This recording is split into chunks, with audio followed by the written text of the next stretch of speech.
원래 식구 한 명이 더 있는데 장성규 형제인데 요즘 학교 일이 너무 바빠서 오늘 학교에 갔습니다. 그래서 참석을 못했습니다. 원래 네 식구입니다.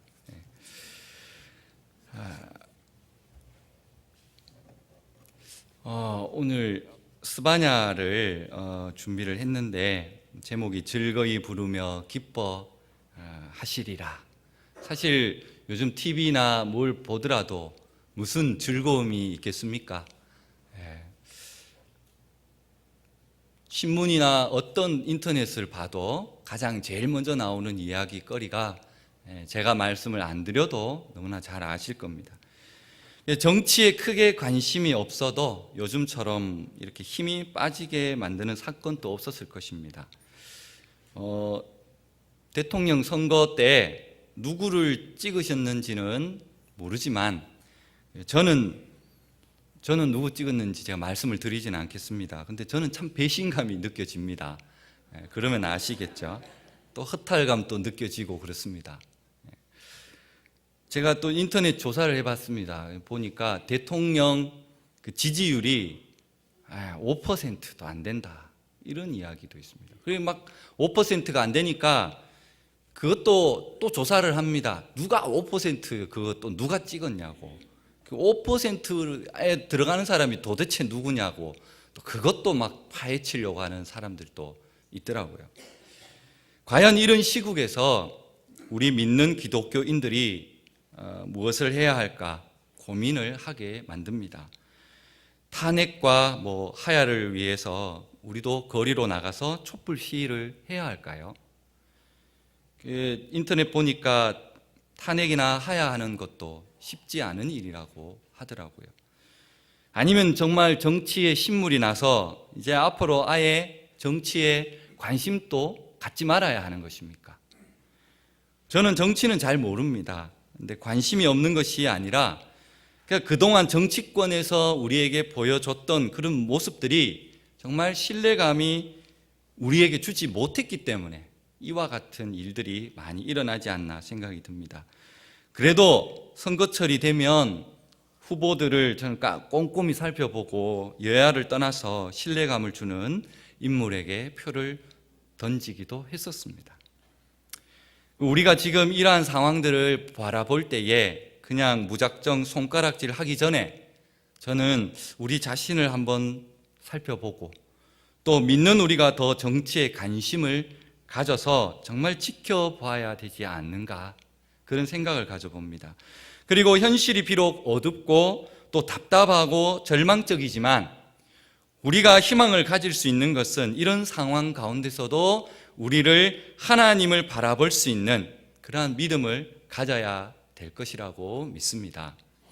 오늘 우리는 구약 성경 스바냐를 함께 읽었습니다. 다 읽지는 않았지만 3장이 단데 3장을 저희가 읽었습니다. 사실 지도자에 따라서 이 국군이 나라의 운명이 좌우가 되지요. 이것은 성경에도 분명히 가르쳐주는 진리입니다.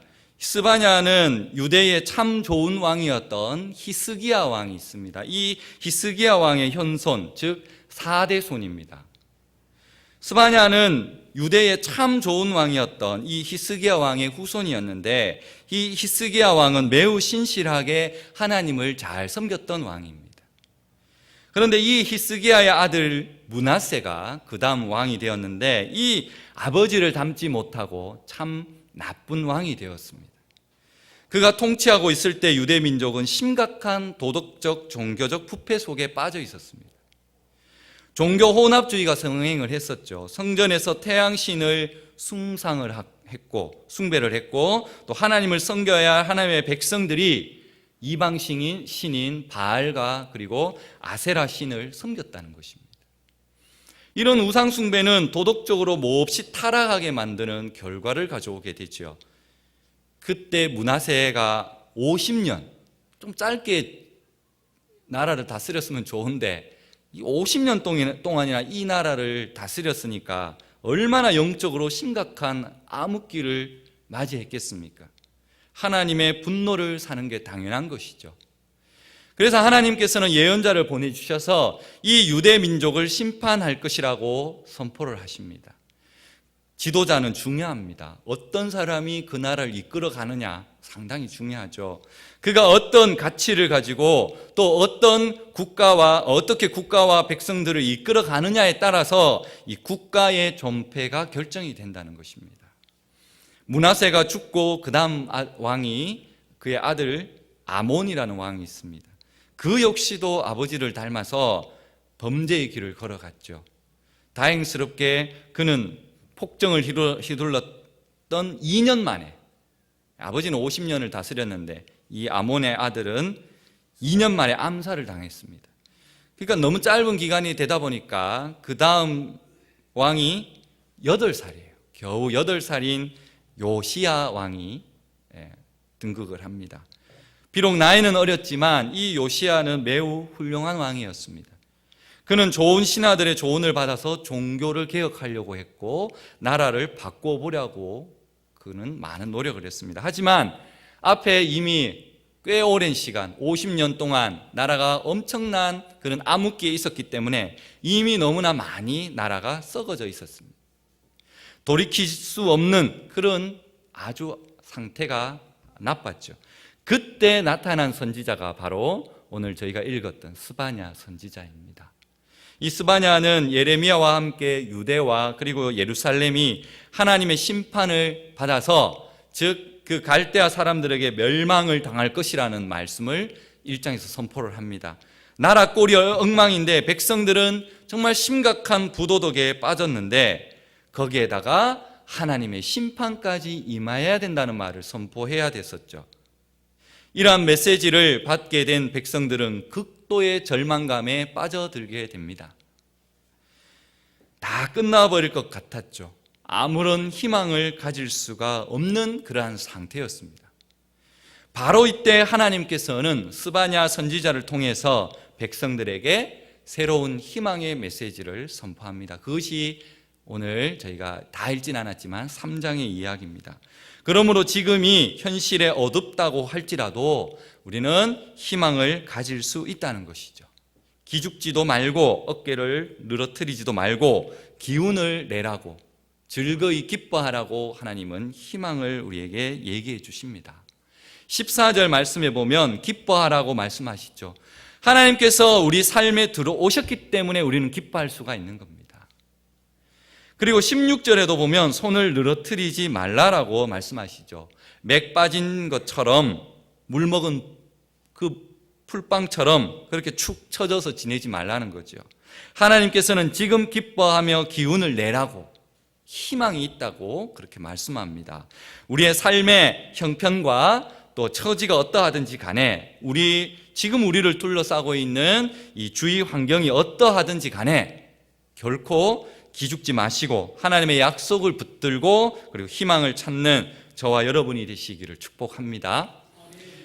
우리는 현실이 비록 이렇게 어둡고 또 답답하고 절망적이라 할지라도 우리는 정말 기뻐하며 기운을 낼 수 있는 이유가 있습니다. 그 첫 번째가 바로 하나님께서 우리를 용서하셨기 때문입니다. 본문 14절 15절 말씀이죠. 시온에 따라 노래할지어다 이스라엘아 기쁘게 부를지어다 예루살렘 따라 전심으로 기뻐하며 즐거워할지어다. 여기서 시온의 딸 그리고 예루살렘 딸 이렇게 나오는데 이것은 하나님이 택한 백성을 의미합니다. 그리고 구약에서는 이스라엘 백성이 되겠죠. 그리고 신약 시대 이후에는 예수님을 믿는 믿음의 백성을 말하고 있습니다. 그런데 우리에게 주님의 이 말씀을 보면 기뻐하라, 즐거워하라, 주님을 찬양하라라고 말씀합니다. 우리가 믿고 섬기는 하나님은 참으로 좋으신 하나님이십니다. 얼마나 좋으신 하나님이신지 하나님께서 우리 이 한 사람 한 사람을 우리가 지음받기도 전에 이미 만세 전부터 태초 전부터 예정하시고 택하시고 부르셔서 우리를 예수를 믿게 하시고 또한 하나님의 자녀로 우리를 삼아 주셨습니다. 하나님 이 자녀가 된 것은 너무나도 감사한데 예수 믿는 그날부터 천국 가는 그날까지 우리를 지키시고 또 돌보시고 인도하시고 하나님께서 예비하신 놀라운 은혜로 우리에게 풍성한 은혜를 주신다는 것이죠. 이 놀라운 은혜에 대해서 우리는 감사해야 될 줄 믿습니다. 때때로 우리에게 힘들고 어렵고 괴롭고 또 슬픈 일이 다가오지만 하나님은 이 모든 것이 다 어우러져서 합력하여 선을 이루게 만드시는 참으로 좋은 하나님이심을 믿습니다. 이 스바냐 선지자가 이렇게 말씀을 예언할 때는 당시 이 유대 왕국이 국운이 기울었어요. 그래서 이웃 나라인 바벨론에게 멸망 직전에 있었죠. 이런 큰 위기 가운데 있었다는 겁니다. 왜 그랬습니까? 그것은 앞에 제가 말씀을 드렸지만 하나님을 멀리했기 때문입니다. 우상을 숭배하고 도덕적으로 윤리적으로 타락했죠. 백성들은 하나님께 반역하고 도덕적으로 윤리적으로 타락하고 더럽혔고 약자에 대해서는 억압을 일삼았고 하나님께는 또 순종하지도 않았고 주님의 선지자를 보내봤지만 충고를 듣지도 않았고 주님을 의지하지도 않고 하나님을 가까이 하지 않았다는 것입니다. 백성들의 지도자들이라 하는 이 정치가들은 서로 오늘 우리의 모습처럼 서로 으르렁거리면서 싸우고 서로 해치기만 하는 사자와 같았고요. 재판관들은 공정한 심판을 해야 함에도 불구하고 뇌물을 먹고 개인의 영달과 그리고 이익을 위해서 그들의 사리사욕을 쟁취를 했습니다. 예언자들과 제사장들이라고 하는 이 종교 지도자들조차도 거만하기 짝이 없었고 하나님의 성소를 더럽혔고 하나님의 법도를 위반하는 그러한 삶을 살았던 그 시대였습니다. 그러면서도 부끄러워할 줄 몰랐었죠. 오히려 큰 소리치고 다른 사람들을 정죄합니다. 회개할 줄 몰랐습니다. 저는 이 말씀을 읽으면서 이 말씀이 비록 2600년 전입니다. 이 2600년 전에 유다, 이 예루살렘에 하신 하나님의 말씀, 그 당시에만 해당되는 말씀이라 저는 생각하지 않습니다. 오늘 이 시대 대한민국에도 이 말씀 공히 선포하고 계시다는 것입니다. 하나님께서는 참고 또 참고 또 참으시다가 하나님의 때가 되시면 심판의 채찍질을 드신다는 것이죠. 그것은 멸망을 시키기 위한 채찍이 아니라 결국 회개해서 돌이키게 하시는 사랑의 채찍이라는 것입니다. 따라서 우리가 기뻐하고 즐거워할 수 있는 근거는 바로 하나님께서 우리를 용서하셨기 때문이라는 것입니다. 오늘 15절에 보시면 여호와가 내 형벌을 제거하였고 내 원수를 쫓아냈으며 이스라엘 왕 여호와가 내 가운데 계시니 내가 다시는 화를 당할까 두려워하지 아니할 것이다. 하나님께서 우리의 형벌을 제거하였다고 말씀합니다. 우리의 죄 때문에 우리가 당해야 할 그 형벌을 없애주신 것이죠. 어떻게 해요? 죄를 용서하신 것입니다. 하나님의 용서를 받지 못한다면 우리는 마땅히 이 죄에 따른 형벌을 받을 수밖에 없습니다.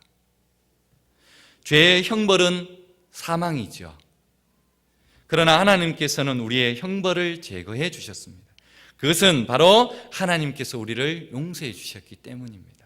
다만 용서하시는 하나님의 은혜를 우리는 받아들이고 기뻐하고 즐거워하며 용서받은 사람으로서 담대하게 그렇게 살아가면 되는 것입니다. 지난 설교 때는 저의 간증을 말씀을 드렸었죠. 다 잊으셨는지는 모르겠습니다만 오늘은 저희 아버지의 간증의 말씀을 잠깐 드리려 합니다. 저희 아버지께서는 60대 초반에 직장암 판정을 받으셨습니다.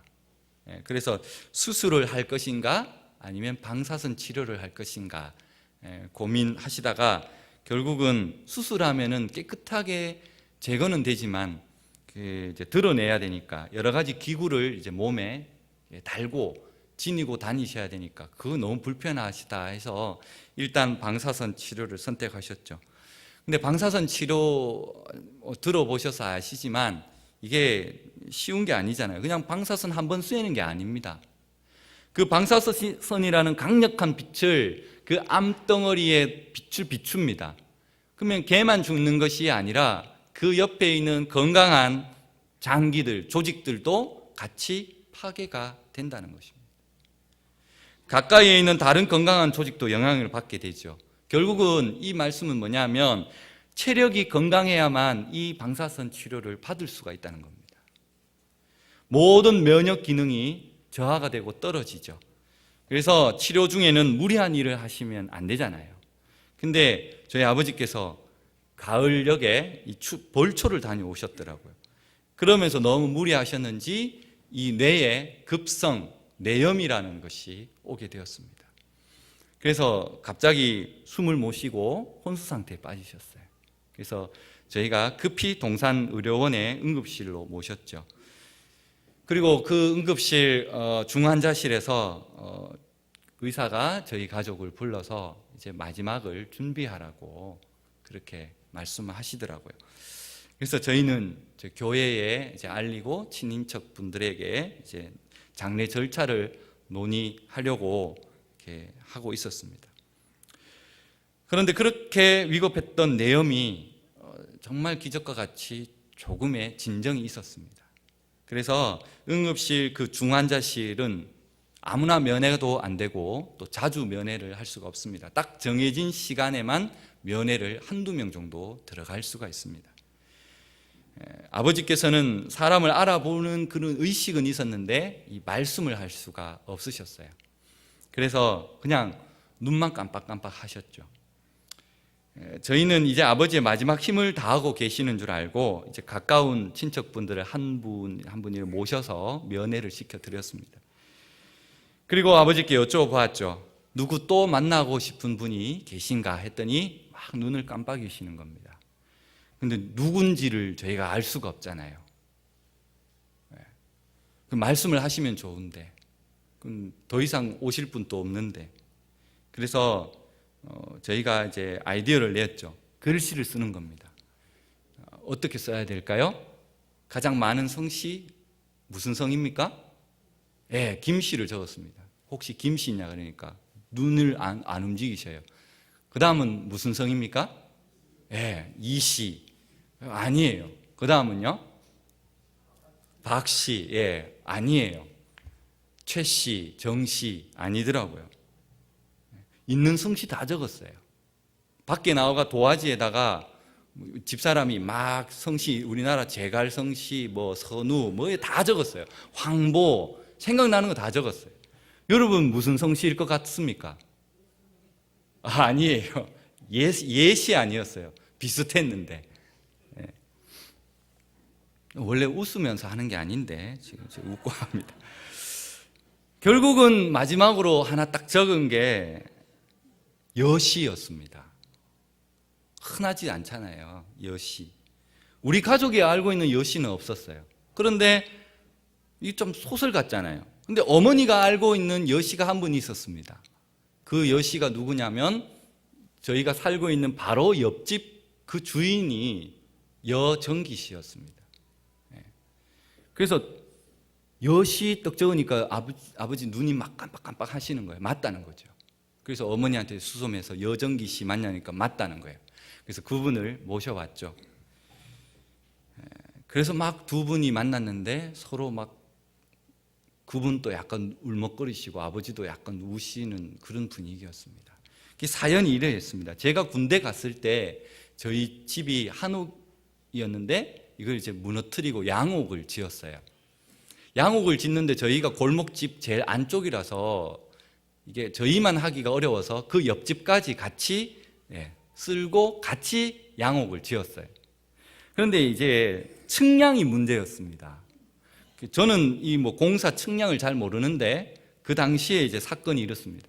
우리가 재면은 이만큼 땅이 들어가는데 저쪽 집에서 재면은 땅이 어떻게 되겠습니까? 우리 땅이 줄어들어요. 서로 50cm를 가지고 우리가 재면은 이만큼인데 저쪽 집에도 재면 또 이만큼이에요. 그래서 서로 경계선에서 시비가 붙게 되었죠. 결국에는 거기에 담벼락을 설치를 할 수가 없었습니다. 어떻게 했을까요? 담이 없는 거예요. 그냥 시멘트도 칠하지도 않았어요. 그냥 우리 집 있고 바로 옆에 계단이 있고 그 집도 그냥 벽이에요. 서로 싸울 수가 없었죠. 감정 싸움이 치열했다고 합니다. 그냥 그 감정이 계속 남아 있었고 서로 해결되지 않고 그렇게 사셨죠. 그런데 아버지께서는 이 마지막 시간을 앞두고 이 옆집 주인인 이 여시를 만나서 사과를, 용서를 하고 싶었던 것이죠. 누가 하라고 시킨 것도 아니었습니다. 이 사건이 있고 난 후에 신기하게도 아버지는 점차 회복을 하셨고 그 응급실 중환자실에서 일반 중환자실, 그리고 또 나중에는 일반 병실로 옮기셨죠. 결국 6개월 만에 아버지는 퇴원을 하셨습니다. 그리고 그로부터 10년을 더 사시고 2011년도에 하나님의 부르심을 받고 먼저 가셨습니다. 이 사건은 당시에 큰 이슈가 되어가지고 방송이나 신문에 나와야 하는데 그렇게 되지는 못했습니다. 성도 여러분, 혹시 여러분에게도 이러한 용서를 빌어야 하고 아니면 용서를 해야 하는 그 마음의 응어리는 있지 않습니까? 용서를 받는 것은 때로는 용서를 하는 것만큼 어렵습니다. 그냥 용서하는 게 쉽지 않겠나 그렇게 생각하실지 모르지만 용서하는 마음은 그 마음을 먹기까지 정말 많은 시간이 필요하고 때로는 용기가 필요합니다. 아버지는 그분을 용서하기 위해서 부른 것이 아니었습니다. 아버지께서는 그분의 마음에 그 응어리진 것을 가져갈 수 없기 때문에 용서를 그분에게 구한 것이었습니다. 용서를 하는 사람뿐만 아니라 용서를 받는 사람에게는 기쁨이 있습니다. 용서를 우리에게 기쁨을 주고 또한 담대함을 우리에게 주죠. 하나님께서 말씀하셨습니다. 내 형벌을 제거하였다. 하나님께서 우리의 죄를 용서해 주셨다는 것입니다. 하나님께서 우리를 용서하셨고 예수님을 이 땅에 우리의 화목 제물로 보내주셔서 세상에 보내준 줄 믿습니다. 하나님께서는 예수님의 그 십자가와 부활을 통해서 우리의 모든 죄와 허물을 다 덮어주셨습니다. 예수 안에서 우리에게는 정죄함이 없기 때문이죠. 예수 안에서 하나님은 우리의 모든 죄를 다 용서하셨고 그렇기 때문에 우리는 이 죄에서 자유함을 누릴 수가 있습니다. 바라기는 저와 여러분 우리 모두가 용서받는 기쁨과 그리고 평강을 풍성히 누리는 그렇게 살아가시는 여러분이 되시기를 주의 이름으로 간절히 축복합니다. 둘째는 하나님께서 우리와 함께 하시기 때문에 우리는 기뻐할 수 있다는 것입니다. 15절에 보면 이스라엘의 왕 여호와가 내 가운데 있다. 그리고 17절에도 있습니다. 너의 하나님 여호와가 너의 가운데 계신다. 하나님께서는 우리 가운데 그리고 우리와 함께 계시고 내 안에 그리고 나와 함께 계신 줄 믿습니다. 우리는 하나님이 우리와 함께 하신다는 이 영광스러움을 우리는 얼마나 실감을 하고 살아가고 있습니까? 하나님이 우리와 함께 하시다는 것은 우리의 모든 짐을 함께 지시고 그리고 모든 필요를 채워주시겠다는 말씀입니다. 이 아이들이랑 홈플러스에 가면 이제 여러 가지 필요한 것을 사죠. 지금은 이제 애들이 다 컸지만 옛날 어릴 때는요, 이게 쇼핑 카트를 끌고 가잖아요. 끌고 가면 어떻게 됩니까? 지들이 알아서 필요한 거는 다 커트에 집어넣습니다. 아빠가 사줄지 안 사줄지는 몰라도 일단 과자 넣고 장난감도 일단 카트에 실으면 이게 계산이 되는 줄 알고 있죠. 그래가 아빠 엄마가 안 사주면 어떻게 합니까? 막 이제 생떼를 쓰죠. 홈플러스에 사람이 많으니까 막 그것을 막 자빠져가지고 뒹굽니다. 그러면 사줘야 되는 줄 알고, 우리 애들은 그렇게 하지는 않았지만 하나님은요 우리의 크고 작은 모든 일의 결재권을 갖고 계십니다. 그렇다면 큰 어려움과 불가능한 일도 해결해 주시지만 우리에게 일어나는 아주 사소하고 평범해 보이는 작은 문제까지도 하나님은 우리에게 간섭하시고 그리고 해결해 주신다는 것을 믿으시기 바랍니다. 이럴 때 나와 함께 계신 이 주님의 손길이 더 가까이 느껴지고 우리 마음에는 이걸로 인해서 작은 기쁨이 일어난다는 것이죠. 그러나 우리에게는 이 기쁨만이 있는 것이 아닙니다. 아직 성화를 위해서 우리에게는 고난이라는 것이 우리에게 남아 있습니다. 지금 우리에게 있는 다소 힘겨운 시간들은 하나님을 향해 가는 그 여정이 있다는 거예요. 그 가운데에 있다는 것을 우리는 기억하고 우리 마음을 견고하게 먹어야 합니다. 이를 위해서 하나님께서 승천하신 후에 우리에게 성령님을 보내주셨습니다. 예수님은 십자가와 그 부활을 통해서 우리를 구원하시고 그리고 승천하시면서 또 다른 보혜사, 다시 말해서 우리와 함께 있으면서 우리를 보호하시고 인도하시도록 그리고 하나님이신 그 성령님을 우리에게 보내주신 줄 믿습니다. 성령님은 우리 안에 들어오셔서 영원토록 우리와 함께 계십니다. 할렐루야. 그렇습니다. 하나님은 우리와 함께 계십니다. 우리가 볼 수 없을 뿐이죠. 우리의 눈에 보이지 않는다고 안 계시는 분도 아닙니다.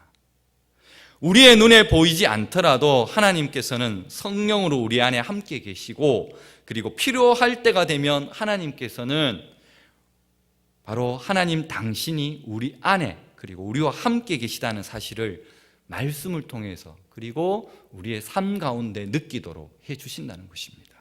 지금 여러분 마음 가운데 예수님의 영이신 성령님이 와 계십니다. 성령님이 오셔서 여러분들을 낙심할 때 용기를 주십니다. 슬퍼할 때 위로함도 주십니다. 아플 때에 고쳐주시고 회복시켜 주십니다. 이 세상을 승리의 삶을 살아갈 수 있도록 위대한 능력을 우리에게 부어주실 줄 믿습니다. 저번에 말씀드렸지만 저는 부족함이 많은 사람입니다. 뭐 잘하는 것도 별로 없지만 그런데 딱히 한 가지 말씀드리고 싶은 것은 우리는 주님을 믿고 의지함으로 지금까지 왔다는 것이죠. 이게 모두가 하나님의 은혜가 아니고서 무엇이겠습니까? 모두가 하나님께 영광을 돌릴 것밖에 없다는 것입니다. 인간이 하는 게 아닙니다. 주님의 은혜이기 때문에 우리가 할 수 있는 것입니다. 이리저리 세상에서 들어오는 얘기, 사람들이 하는 얘기, 손가락질, 귀 기울여 듣지 마시고 오직 하나님의 음성만 듣는 저와 여러분이 되시기를 소원합니다. 주님께서는 이 동명교회를 붙들고 계시고요, 그리고 함께 계십니다. 동명교회를 들어오며 나가는 모든 성도님들이 하나님의 은혜와 하나님의 그 동행하심을 체험하실 줄 믿습니다. 이전에 보지 못했던 놀라운 일들이 여러분 삶 가운데 일어날 것입니다. 하나님께서 우리와 함께 계시기 때문에 전능하신 하나님을 의지하면서 기쁨과 그리고 담대함으로 세상을 승리하며 살아가는 저와 여러분 우리 모두가 되시기를 주의 이름으로 축복합니다. 마지막으로 하나님께서 우리를 사랑하셨기 때문에 우리는 즐거이 기뻐할 수가 있다는 것입니다. 사랑받는다는 사실을 아는 사람은 결코 절망하거나 기가 꺾이지 않습니다. 때로 지나치다 싶을 정도로 너무 당당해서 처신을 잘못해서 오히려 그것 때문에 문제가 일어나지요. 우리는 하나님의 사랑을 받는 사람들입니다. 전능하신 하나님, 가장 권세 있는 하나님의 그 사랑을 받고 있다면 기죽지 말고 담대하게 그렇게 살아갈 이유가 우리에게 있다는 것입니다. 본문 17절 말씀입니다. 너의 하나님 여호와가 너의 가운데에 계시니 그는 구원을 베푸실 전능자이시라. 그가 너로 말미암아 기쁨을 이기지 못하시며 너를 잠잠히 사랑하시며 너로 말미암아 즐거이 부르며 기뻐하시리라. 할렐루야. 하나님께서 우리로 인해서 기뻐하시고 즐거워하신답니다. 우리를 향한 사랑 때문에 하나님께서는 안식을 누리신다는 것이죠. 잠잠히 사랑하신다는 말은 사랑으로 인해서 평안함을, 안식함을 누린다는 거예요. 하나님께서는 우리를 사랑하시는 그 사랑 때문에 스스로 행복에 겨워하신다는 의미입니다. 하나님의 이 마음을 우리는 극진한 사랑으로 자녀들을 돌보는 부모의 마음에서 우리는 잠시 엿볼 수가 있겠죠. 자녀들을 사랑하는 그 부모의 마음이 어떻습니까? 그럼 자녀들을 열심히 챙겨야 되지 않겠습니까? 깨끗하게 씻겨주고 또 예쁜 옷도 입혀주고, 여자아이들은 막 이렇게 액세서리 같은 것도 챙겨줘야 하죠. 그리고는 너무 사랑스러우니까 안아주기도 하고 뽀뽀도 해주기도 합니다. 너무나 행복하기 때문이죠. 그러나 그 무엇보다도 그 자녀를 사랑하기 때문에 그렇게 할 수가 있는 것입니다. 사랑하기 때문에 가장 멋진 모습으로 가꾸어 주고요. 변화되는 우리의 모습을 보면서 가장 큰 행복을 누리시는 분이 바로 아버지 되시는 우리 하나님이십니다. 하나님께서 이런 사랑을 베푸시기 때문에 이 세번역 성경에는 잠잠히 사랑하신다 이 말씀을 사랑으로 새롭게 변화시켜 주신다 이렇게 번역을 합니다. 하나님의 사랑이 우리를 새롭게 만드신다는 거죠. 더 좋게, 더 아름답게, 그리고 더 복되게 만들어 주신다는 겁니다. 그러니까 지금 조금 힘이 들더라도, 우리에게 절망감이 있더라도 하나님의 그 사랑 안에서 우리에게는 희망을 볼 수가 있어야 한다는 것입니다. 하나님은 구원을 베푸시는 전능자이십니다. 특별히 구원을 베푸실 전능자라고 표현한 것은 우리의 구원이 쉽게 이루어질 수 없는 것을 의미하시죠. 전능하신 하나님의 능력으로 우리가 구원받은 성도가 되었고, 구원받았다는 것은 우리가 하나님께 받은 가장 큰 복이며 가장 큰 기쁨이 될 줄 믿습니다. 말씀을 맺겠습니다. 사랑하는 성도 여러분, 사람을 보며 세상을 볼 땐 만족함이 없다라는 복음성가가 있습니다. 그건 뭘 봐야 할까요? 나의 하나님 그분을 뵐 때 나는 만족한다라고 고백합니다. 우리 하나님만으로도 만족하시는 여러분이 되시기를 축복합니다. 오늘 이 스바냐 선지자를 통해서 이 어지럽고 절망뿐인 세상을 살면서도 우리가 희망을 놓지 말고 즐거이 부르며 기뻐하라고 우리에게 말씀하셨습니다. 그것은 하나님께서는 예수 그리스도의 십자가 그리고 부활을 통해서 우리의 모든 죄를 용서하셨고, 또 하나님께서는 예수 안에서 우리를 하나님의 자녀로 삼으시고 또한 우리와 함께 하신다고 말씀하셨습니다. 우리의 눈에 안 보이시더라도, 우리의 감각이 느껴지지 않더라도 하나님은 우리와 늘 함께 하심을 믿으시기 바랍니다. 우리와 함께 하시는 그 하나님께서 우리의 형편을 다 알고 계시고 또한 지키시고 보호해 주시고 놀라운 사랑으로 우리를 복된 사람으로 새롭게 빚어줄 것입니다. 하나님의 사랑 안에서 우리에게 언제나 희망이 있습니다. 그러므로 환경이나 형편 때문에 기죽지 마시고 세상 사람들 때문에 움츠려 두지 마시기 바랍니다. 도리어 함께 하시면서 사랑으로 나를 이끌어 가시는 그 하나님을 신뢰하는 믿음으로 기쁘고 담대하게 살아가는 저와 여러분 우리 모두가 되시기를 주의 이름으로 축복합니다.